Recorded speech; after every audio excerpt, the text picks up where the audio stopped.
5.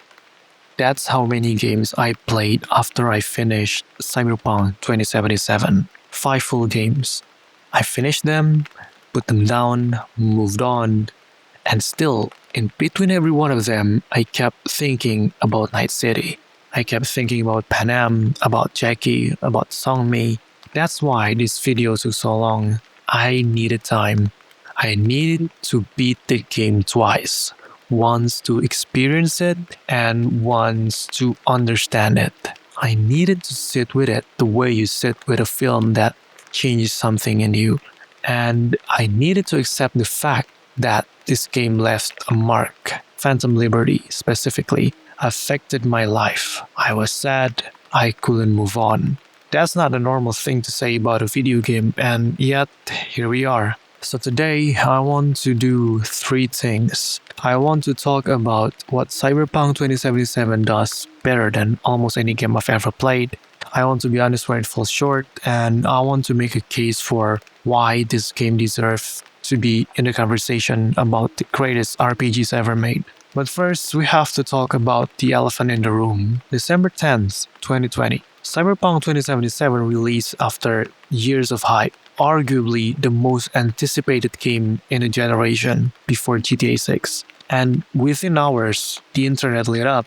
Unfortunately, it's not for excitement, it's for horror. On last-gen consoles, the game was nearly unplayable. Frame rates collapsing, NPCs disappearing, cars spawning out of thin air, quests breaking. The infamous greedy company Sony pulled it from the PlayStation Store, an almost unprecedented move from a major AAA title. CDPR stock price fell by nearly 30% in a single day. If I'm not mistaken, I'm too lazy to open the data. It was, by most objective measures, one of the worst major game launches in recent memory, and CDPR deserve every bit of criticism they receive for it. But I want to be precise about what went wrong, because the popular narrative isn't entirely accurate. When people talk about games that are too early to be launched, Final Fantasy 15 comes up to my mind. Well, it's a different case, but I still think Final Fantasy 15 released too early than it's supposed to be. Final Fantasy 15 cut content. The road trip that was supposed to span the whole game was truncated. Character arcs, Luna Freya especially, were gutted and handed off to a film and an anime.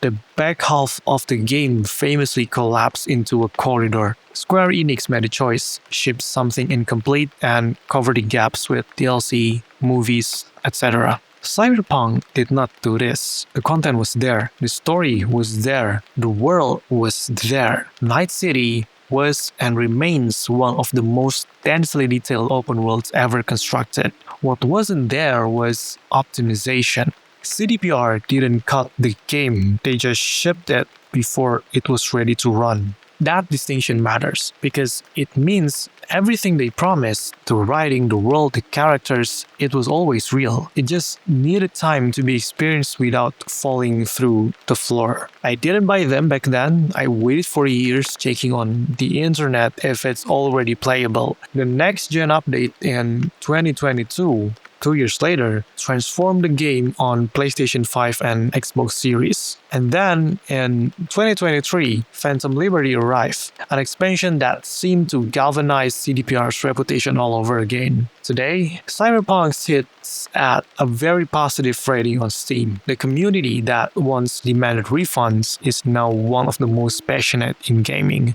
In an industry where launches are increasingly treated as early access betas, Cyberpunk is how a studio can earn back trust through sustained effort. That redemption arc matters for this essay because we're not talking about the game that launched in 2020, we're talking about the game that exists now, and that game is something else entirely. Open world games have a problem. They are big, but they're not dense. You can drive across enormous empty space dotted with icon-filled maps, question marks, collectibles, camps to clear. As of writing this, I am reminded of Dynasty Warriors 9, but even the better example, Horizon Zero Dawn, still facing the same issue. The Witcher 3 faced this issue with filling the world with a lot of stories, and Red Dead Redemption makes a world that felt genuinely alive even in its emptiness, where you might stumble on something beautiful or horrifying just because you walk in direction. Cyberpunk 2077 does something different. Even though the map feels like a literal GPS map,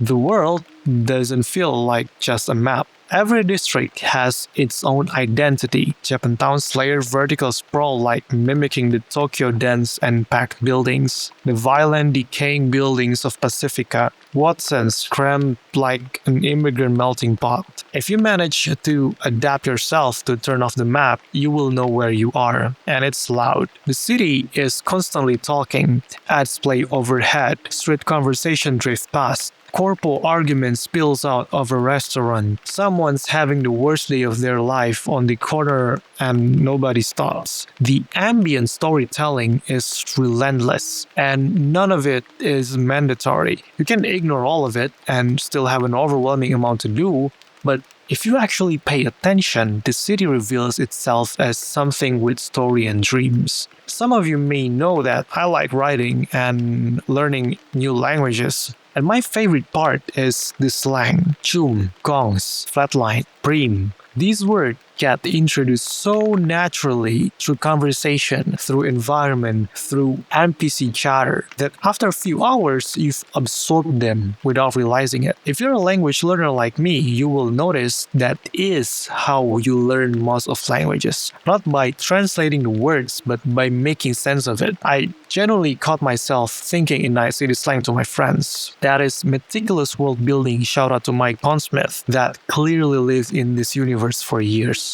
Okay, if I want to convince you to play the game, I need to address the first-person decision directly, because it was enormously controversial before launch and remains one of the more interesting design arguments you can have about this game. Many players, particularly fans of The Witcher, wanted a third-person option. They wanted to see their V. They want to watch their character move through the world the way Geralt moves through it, with presence, physicality, with a sense of a person in a place. I understand that. I saw some stupid Indonesian game essayist wannabe on TikTok who, infamously a copycat of mine back in 2020, wanted to create an argument that customization isn't important, especially on games where you can't see it. Don't witch hunt them, please. Thankfully, this game makes a good example of it. Here's why. Cyberpunk is not about watching someone's story. It's about you inhabiting one. The entire thematic project of the game, the question of identity, the fear of losing yourself, the desperation to live on your own terms lands differently when you're looking out through V's eye instead of at their back.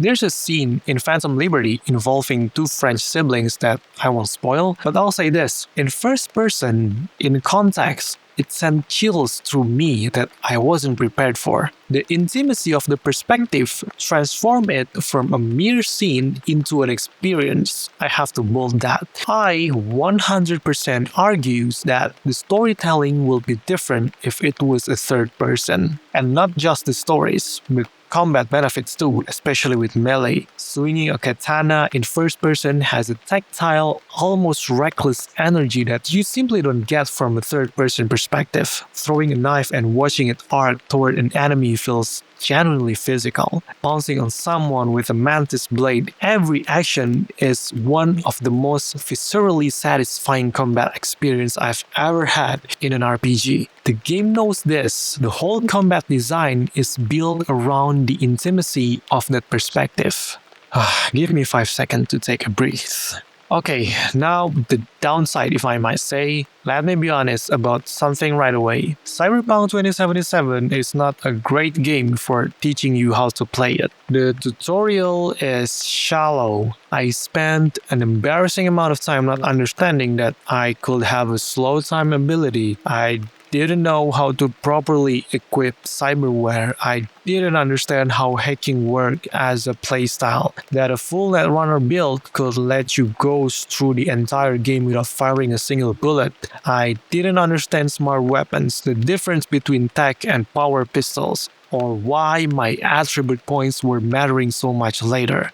And the attribute point system has a specific problem at the start. You don't know what build you want yet because you haven't played enough to know what's fun. So you distribute points based on vibes, I guess. Then 40 hours in, you realize you want to play in a completely different way. Thank God they added a full reset options. But the underlying design problem remains. The game expects you to invest before you understand, and it doesn't explain its own system well enough to make informed early decisions. This is a flaw, and it's worth naming it as one, not burying it in footnotes. That is why I kind of recommend you to watch the Edge Runner anime before starting the game to get a grasp about the game settings. But here's the thing, when the build clicks, when you found your playstyle and you understand how the system interacts, Cyberpunk's combat becomes extraordinarily expressive. A sword build enhanced with the right cyberware and perks turn combat into something almost balletic. You're dashing, slowing time, reading the room, choosing targets. A Netrunner build is the opposite. Methodical, cerebral, unsettling. You hack cameras and use them to work through a building like a ghost before anyone knows you're there. A gun-focused build can be wildly varied depending on whether you're running tech weapons, smart weapons, or power weapons. The game rewards deep investment. It's just slow to show you why investment matters. The thing that enhances those experiences, one of the things I love about this game, is what the modding community has done with it. Mods have added new system, new weapons,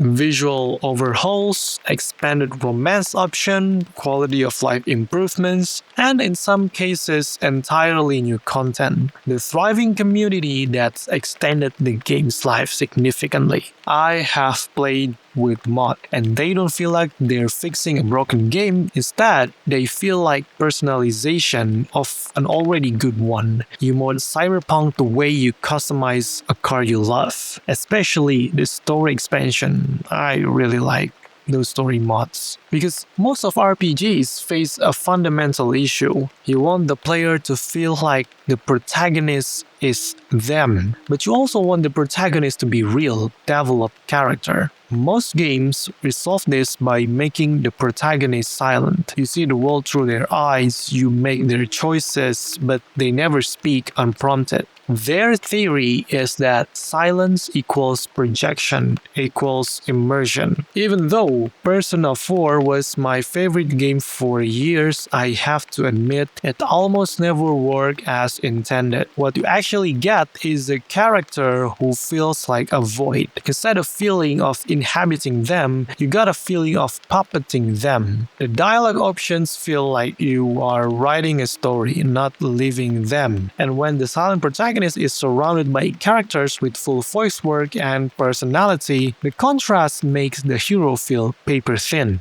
Jeez, I could talk more about this because I am playing Dynasty Warriors Origin as of writing this. I'll give you a more popular example, the Fallout series. For all its strengths, suffers badly from silent protagonists. Your character's choices often feel disconnected from any coherent identity. You can be a selfless hero in one quest and murderous monster in the next, and the game doesn't blink. Cyberpunk, on the other hand, makes a different choice. V speaks. V has a voice, a history, opinions, and a personality that bleeds through even the most open-ended dialogue options. And critically, I have to bold this, the dialogue options are clear. When you choose what V says, you know what V is going to say. You're not being tricked by vague options that turn into something unexpected. If you play those kind of games where you have dialogue options, you'd understand the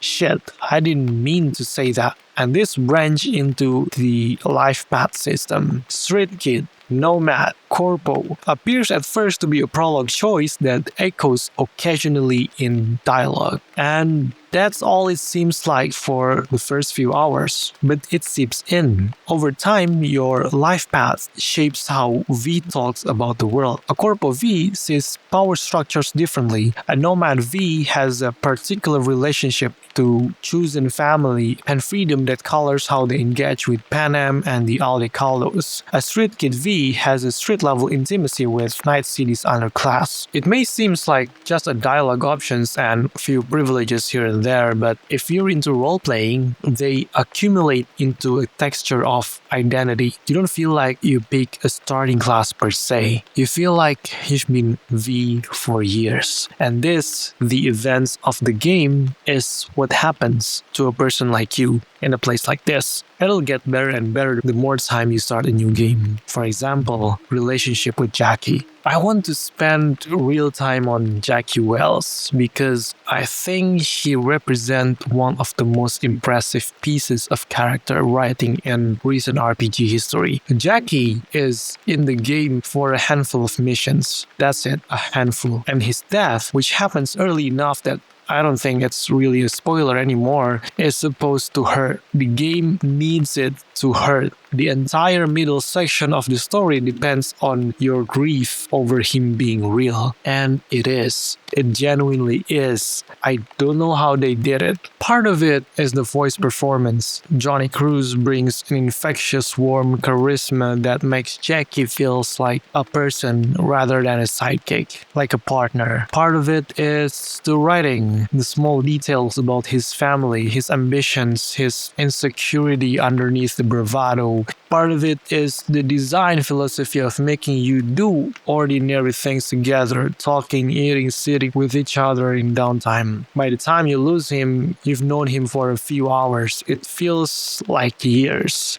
I might say I didn't really cry or get sad when he died, but later along the way, I feel like I've known him for ages. That gap between time played and time felt is one of the most impressive tricks this game pulls off. It gets more interesting on the romance. Cyberpunk has a complicated relationship with its romance options, and I want to approach it carefully. At first, I was frustrated that certain characters are locked by sexual orientation. Judy, for example, is only available to a V with a female body and feminine voice. That felt initially like a limitation, like a content being withheld. But I came to appreciate it. Judy is a lesbian. That's who she is. Making her available to any V will actually be disrespectful to her character. It will reduce her orientation to a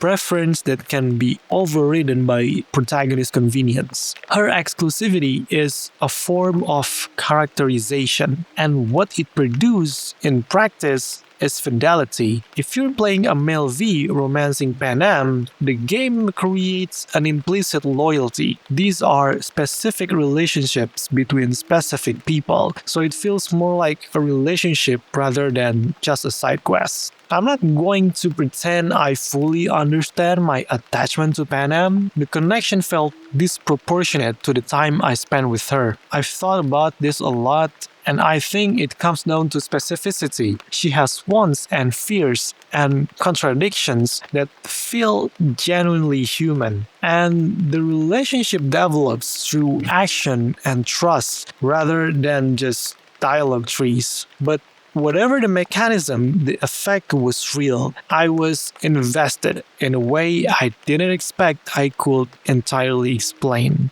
And let's talk about side quests. Here's something I noticed midway through my second playthrough. The side quest in Cyberpunk does not feel like a side quest. In most open world games, the main quest is the story and side quests are optional distractions, fetch quests in disguise, or mini stories that exist in their own bubble without affecting who your character is. You do them for achievements or for XP or because you feel guilty ignoring those map icons. Cyberpunk side quests feel like they are shaping V. When I chose to help someone during a side mission, it wasn't because I wanted to complete a task. It was because I felt like V would help them. The urgency was real. The stakes felt personal. The game had made me care enough about Night City and its inhabitant that choosing not to help felt like a character decision. There's even a side quest where you can choose to lose money and got nothing in return. Nothing. As I said, it's more like a character decision rather than seeking rewards. Sadly, some of those quests end too soon. Jefferson's storyline, Judy's arc, several others I won't name here because I want you to find them yourself. But even shorter ones leave an impression. They feel like chapters, they feel like they matter. Well, matters enough, some of it will affect your end credits.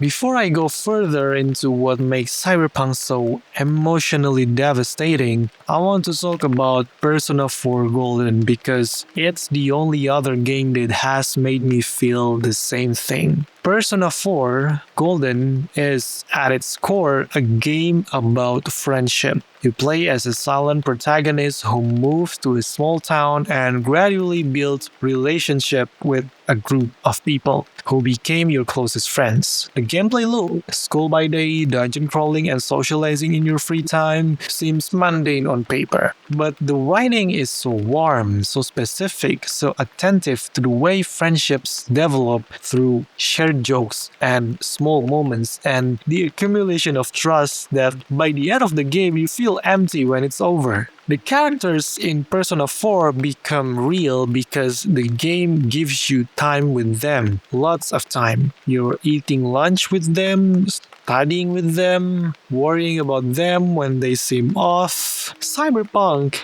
gives you less time, objectively. The game is shorter. The relationships are compressed. Jackie is gone faster than any Persona character you'd lose. And yet, here's the difference I keep coming back to. In Persona, the characters become yours. The silent protagonist is a vessel. You project yourself into them, you give them your name, they become you. And the characters around you become your friends. In Cyberpunk, you became the character. You don't project V onto yourself. You inhabit V. The shift is subtle but profound. It means your relationship with Night City is different. It means your grief over Jackie is V's grief. It means your love for Panam is V's love. And also yours, simultaneously. The first-person perspective enforced this in a way third-person simply can't.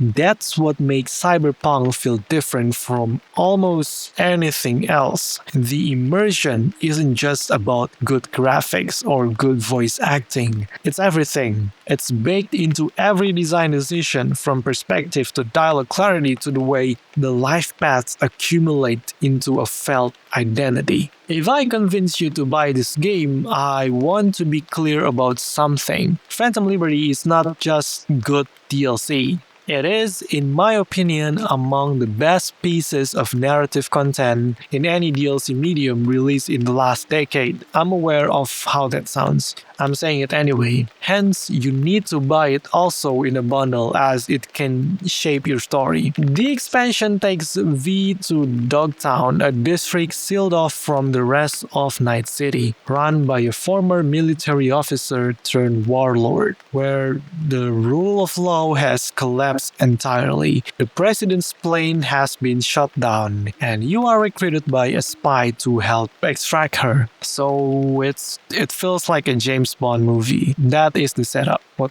it become is something else. I tried every ending possible of the base game and the Phantom Liberty, all of them. There is no good ending. I have to say this just in case you are tempted to find a good ending to open the walkthrough. Nope. There isn't. That's the entire point. The expansion is an argument that some choices don't have good outcomes. That caring about someone doesn't mean you can save them. That the world you're operating in, Night City, grinds people down regardless of how much they deserve better. I'll just leave it there. I was genuinely depressed after finishing Phantom Liberty. Not sad about a movie depressed. I'm talking about a low-grade grief that lasted days. I kept thinking about the choices I made. I kept running through what I could have done differently.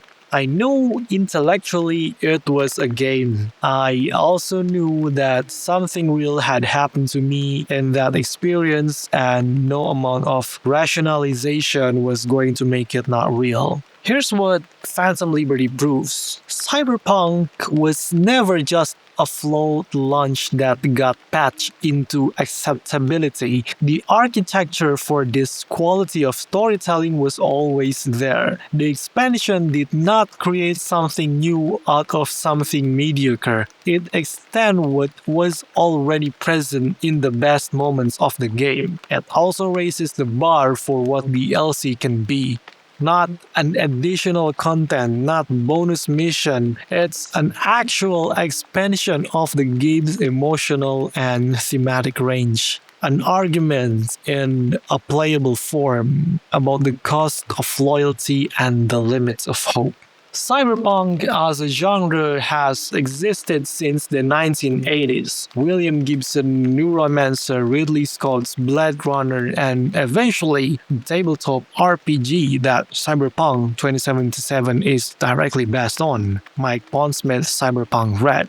But 2020, when the game was released, was a particular moment for the genre. We were living through a pandemic that had forced everyone inside into screens, into mediated digital existence. Big tech had become defining cultural and economic force of the decade. Surveillance capitalism was the mainstream conversation. Inequality was accelerating in a visible, undeniable ways. Automation anxiety was real. The gap between corporate class and everyone else had never felt more on the nose. Night City, a city run by corporations where your body can be upgraded with expensive technology, where the poor are disposable and the rich are insulated and the middle class barely exists, wasn't escapist fiction in 2020. This context doesn't make the game better or worse in its own terms, but it explains why the world resonated so deeply with so many players. Night City felt like somewhere was recognized.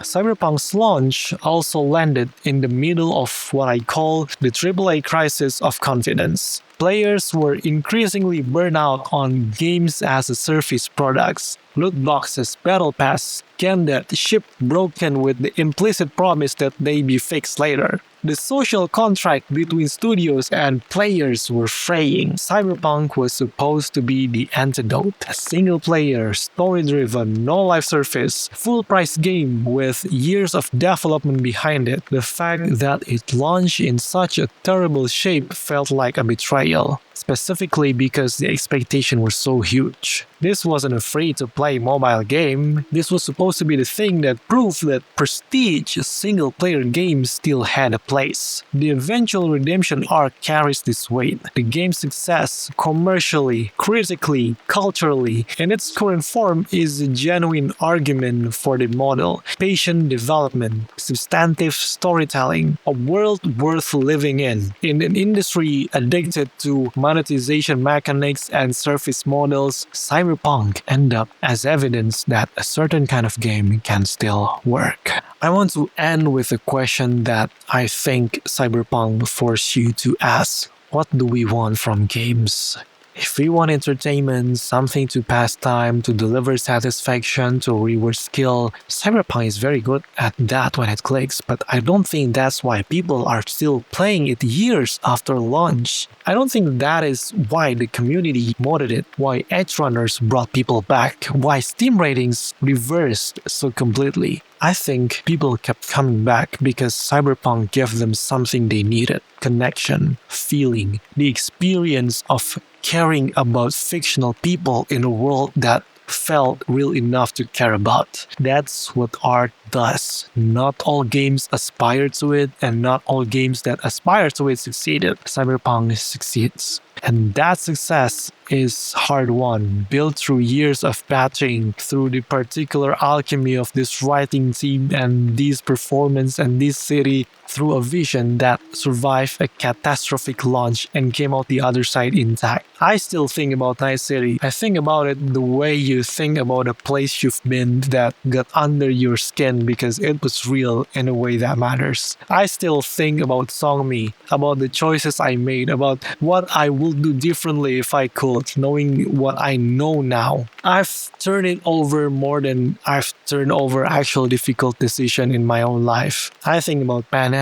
I still don't fully understand why the connection was what it was, and I have decided I don't need to understand it. Some things can just be real without explanation. Cyberpunk is not a perfect game. It launched as a disaster. Its tutorial is inadequate. Its main story is shorter than it should be. Several side arcs end before you're ready for them to. The system depth is often hidden from players who will benefit from it most. Yet, it is one of the most emotionally complete experiences I have ever had with a video game. It is a world I believe in. It has characters I love. It made me feel things I didn't ask to feel and couldn't shake when I stopped playing. It is evidence that this medium, video games, can do something that no other art form can do in quite the same way. Put you inside a life and make you live it. Besides the technical issues and the flaws I've named, honestly, this is one almost perfect game. The writing is impeccable, the world is alive, the immersion is on another level. I'd do it all over again.